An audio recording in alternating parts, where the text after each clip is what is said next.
Gusto nyo bala sa mga labas nga isda? Ari ho. Huwag na kamo sa iban nga katuan. Ari na. Hindi na kamo mangita. Mga first class. Ari kita gali subong sa aton bago nga public market ha. May ari kita di pamangkotot. Ari sao. Bang! Ma'am, mayong aga. Ano gani pangalan mo, ma'am? Si Jovelyn. Ano ang masiling mo, ma'am, sa aton bago nga sit up sa aton nga public market? Subong, challenging din siya. Tama ka, challenging para sa mga members.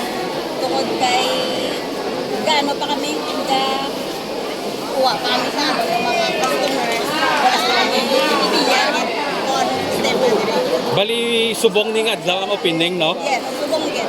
Oh, okay. So, challenging din para sa mga members. Ay, okay.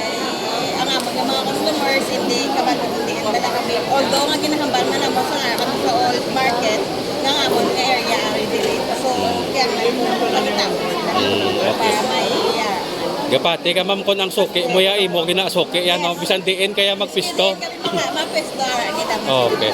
Ano ang masiling mo, ma'am, sa kay Mayor ta, ma'am, sa pagpadayon sang gwapa nga pagserbisyo? For sa parking mayor, kung ano man gid ni ang way para makapulik sa mo nga as vendors din nga makapulik sa mo no nami man thank you gid sa kay mayor man. Okay. Pag-facilitate sa kamo ni nga new market man. Kabay pa nga makakompete kita sa iban man nga mga public market, no?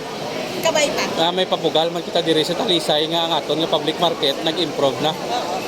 Okay. Sige, ma'am, sa liwat. Salamat. Ano gani mo pangalan? Jovelyn. Sige, thank you.